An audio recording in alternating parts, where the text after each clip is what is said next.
तो श्री क्लास इस्लामाना का हार्दिक स्वागत है।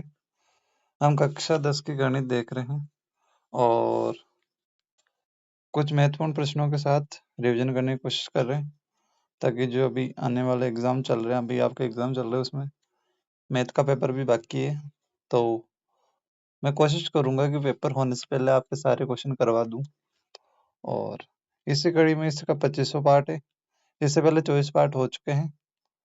अगर आपने नहीं देखे हैं तो वो जरूर देखिएगा और समझने की कोशिश कीजिएगा। कुछ समझ में नहीं आई तो कमेंट बॉक्स खुला है, कमेंट जरूर कीजिएगा। चलिए देखते हैं आज का पहला प्रश्न क्या है। आज का जो पहला प्रश्न है वो दे रखा है कि दो क्रमागत धनात्मक पूर्णांक ज्ञात कीजिए जिनके वर्गों का योग 365 हो। Find two consecutive positive integers sum of whose square is 365। यानी दो संख्या बतानी है, धनात्मक प्लस वाली संख्याएं बतानी है जिनके वर्ग करके अगर जोड़ोगे तो कितना आ जाना चाहिए, 365 आ जाना चाहिए। तो पहले हमें इनको मानना पड़ेगा। ये आपके द्विघात समीकरण वाला चैप्टर उसमें से है। तो दो धनात्मक पूर्णांक ज्ञात करने के लिए आपको पहले उनको मानना पड़ेगा, है ना। तो मानेंगे कैसे, पहले वो देख लो।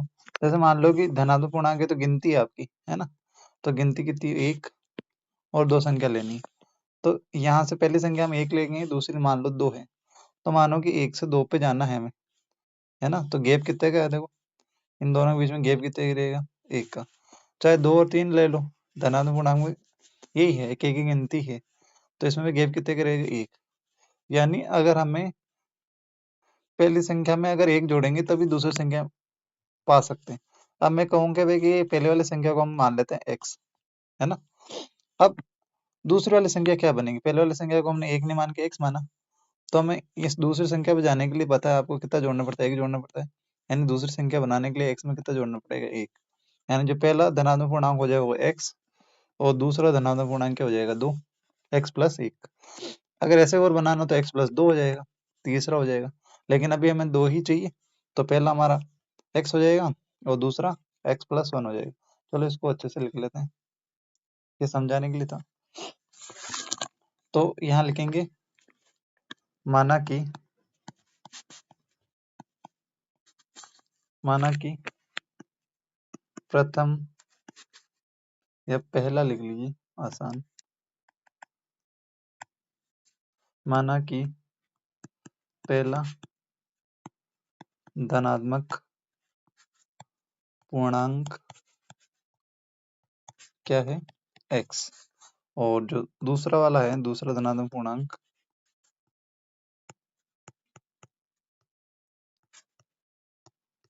अभी मैंने बताया कि दूसरा बनाने के लिए कितना जोड़ देंगे, 1 जोड़ देंगे, तो x प्लस 1 हो जाएगा। ये हमारा पहली लाइन होगी। अब यहाँ पे देखिए क्या लिखा, इनका पूर्णांक ज्ञात करने जिनके वर्गों का योग कितना होगा, 365 होगा, है ना। तो इसमें लाइन क्या दे रखी है,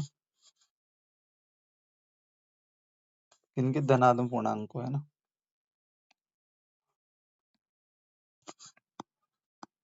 इनके वर्गों का योग बराबर कितना होना चाहिए, 365। तो किनके वर्गों के योग, ये पहला धनात्मक पूर्णांक और दूसरा। चलो वर्ग कर देते हैं। पहला धनात्मक पूर्णांक हमारा x है, इसका भी वर्ग करना है और प्लस कर देना, योग का मतलब प्लस है। दूसरा धनात्मक पूर्णांक माना हमने x प्लस 1, इसका भी स्क्वायर कर देंगे और इसका इन दोनों को वर्ग करके जोड़ने में कितना आना चाहिए, 365 आना चाहिए।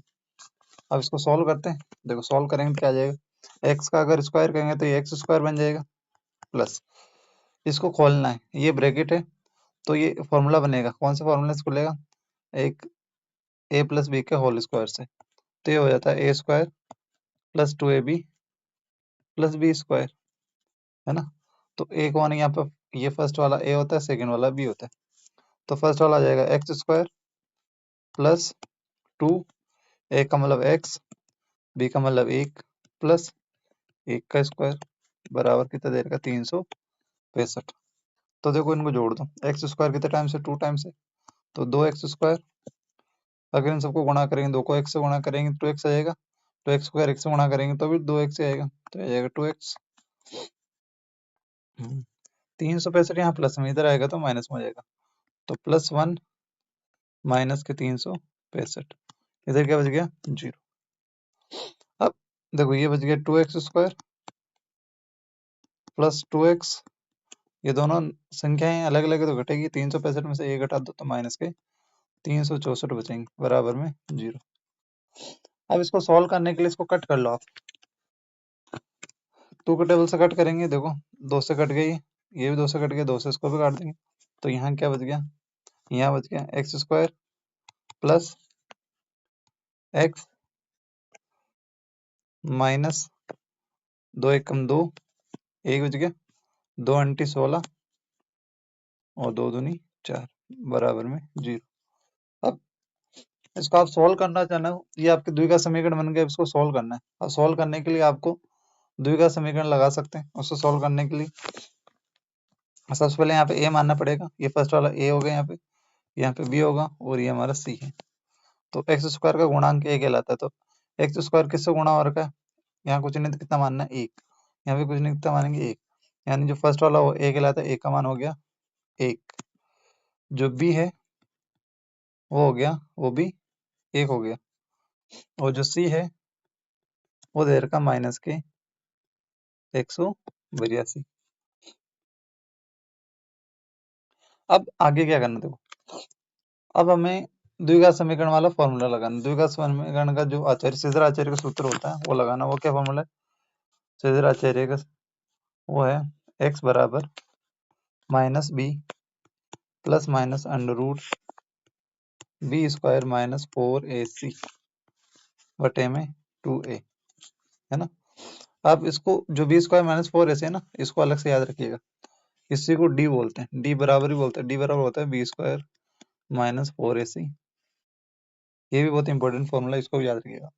अब यहाँ जमाना ही तो है बस, माइनस x बराबर, पहले तो माइनस लगा दो, b कितना है 1, वो भी 1 हो गया, plus minus under root b² यानी 1 का स्क्वायर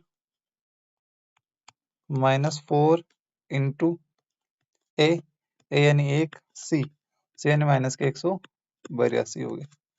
अब इसको सॉल्व कर लो तो देखो -1 प्लस माइनस अंडर रूट 1 का स्क्वायर 1, यहाँ माइनस है यहाँ माइनस, तो माइनस माइनस क्या हो गया प्लस, 4 एकम 4, 4 को 182 से गुणा करना है, देखो इस 4 का पढ़ दो, बोलो 4 दूनी 8, अब 4 का पढ़ 8 बार, 8 चौक 32 का 2 हासिल में 1, 4 एकम 4, 4 1 रुको रुको 8 4 दूनी 8, 8 चौक 32 का 2 हासिल में 3, 4 एकम 4, 4 3 कितने हो गए 7, ये हो गए 728। अब 728 में अगर 1 जोड़ेंगे 729 हो जाएगा, तो हो गया -1 प्लस माइनस अंडर रूट 729। अब आपको याद रखना है कि जो अंडर रूट 729 है वो किसका वर्ग है, 27 का, अगर 27 का वर्ग करोगे तो 729 हो जाएगा, ठीक है। अब क्या हो जाएगा, -1 प्लस माइनस के क्या हो जाएगा 27, इनके बटे में 2a चल रहा है, तो 2 इंटू ए का मान कितना 1, तो 2 एकम 2, इसके बटे में भी कितना है 2, इनके बटे में 2 चल रहा है, यहाँ पे बटे में कितना चल रहा है 2। देखो एक बार 27 में एक -1 करना है और एक प्लस करना है, तो -1 प्लस 27 और एक बार करना -1 माइनस 27 बटे में 2 और बटे में 2, 27 में से 1 गया तो 26 बचेगा, तो ये बचेगा 26 बटे 2, तो 2 के बारे में 26 कितने बार में आएगा 13 बार में। अब ये दोनों अलग अलग हैं, एक सेम सेम है तो जुड़ जाएंगे, सेम चिन्ह वाला हो तो जुड़ जाते, देखो -1 और -27 कितने हो जाएंगे, -28 और बटे में आ जाएगा 2, कट करोगे तो -14 आ जाएगा।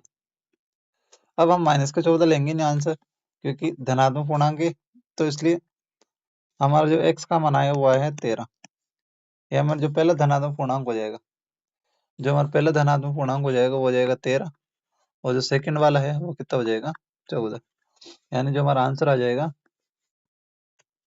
वो आ जाएगा x बराबर 13 और 14, यानी हमारा जो पहला धनात्मक पूर्णांक वो 13 है और दूसरा कितना है 14। इन दोनों को जब जोड़ोगे, इनके दोनों को वर्गों का योग कितना होगा 365। आप रख के चेक कर सकते हो। देखो मैं बता देता हूँ, जो 13 का वर्ग होता है वो 169 होता है, ठीक है, और 14 का वर्ग कितना होता है 196। दोनों को जोड़ोगे 365 हो जाएगा। देखो 9 6 15 हासिल में 1, 9 और 1 10, 10 और 6 16 हासिल में 1 होगा 365। ये हो गया 365, ठीक है। ये चेक भी कर सकते हैं, चेक कर लेंगे। चलिए अगला क्वेश्चन देखते हैं। अगला क्वेश्चन दे रखा है द्विघात समीकरण के x bracket x minus 2 bracket में प्लस 6 इक्वल्स टू 0 में के का ऐसा मान ज्ञात कीजिए कि उनके दो बराबर मूल हो, है ना, मूल बराबर हो। तो ये आपका ये विविक्तर का फॉर्मूला था, डी वाला भी थोड़ी देर पहले बताया था मैंने बोला था कि डी का फॉर्मूला है ना, तो डी का फॉर्मूला आपको याद रखना है। तो मैंने बताया था कि डी बराबर बी स्क्वायर माइनस 4ac होता है ना। अब यहाँ पे इसके तीन कंडीशन बनती है। तीन कंडीशन कौन कौन सी बनती है देखो। फर्स्ट, यदि b square minus 4ac equals to 0, यानी बी स्क्वायर माइनस 4ac को जो सोल्व करोगे तो आंसर अगर 0 आता है तो उसको बोलते हैं मूल वास्तविक, थोड़ा सा लिखने में गलती हो रही है, वास्तविक एवं बराबर, पहली कंडीशन, ठीक है। सेकंड कंडीशन क्या होती है, यदि बी स्क्वायर माइनस 4ac इसका मान 0 से बड़ा आ जाए, 0 से क्या बड़ा, 0 से बड़ा से मतलब 1 2 3 4 कुछ भी आ जाए प्लस में, तब मूल कैसे होंगे, मूल वास्तविक होंगे, लेकिन कैसे रहेंगे, या मूल जो मूल वास्तविक हैं समान होंगे पहले वाले में। तो कब, जब 0 आ जाए और 0 से बड़ा जाए तो मूल वास्तविक एवं अलग अलग, अलग अलग होंगे। तीसरा, third, B square minus 4ac अगर इसका मान 0 से छोटा आ जाए, 0 से छोटा आने का मतलब आंसर अगर माइनस में आ जाए, है ना, तब बोलेंगे हम मूल क्या होंगे, काल्पनिक होंगे। मूल क्या होंगे, काल्पनिक होंगे। जो ये बी स्क्वायर माइनस 4ac के हैं, ये तीन कंडीशन के अलावा कोई और कंडीशन नहीं बन सकती, तो ये आपको तीनों याद रखनी है ना। तो एक तो ये कंडीशन है, सेकंड ये होती है, एक सेकंड गलत बन गया,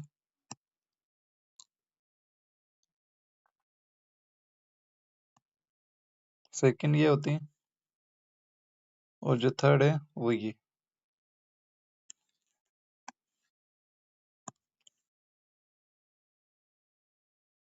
थर्ड ये, तो आपको ये तीन कंडीशन इनको याद रखना है। अब इन तीन का एक डायरेक्ट क्वेश्चन भी बन सकता है आपके, भाई कौन सा सही है कौन सा गलत है। तो आपको याद रखना है, पहला तो b square minus 4ac equal to 0 हो सकता है, minus b square minus minus b square minus 4ac 0 से बड़ा हो सकता है, 0 से छोटा हो सकता है, और कोई कंडीशन नहीं बनेगी।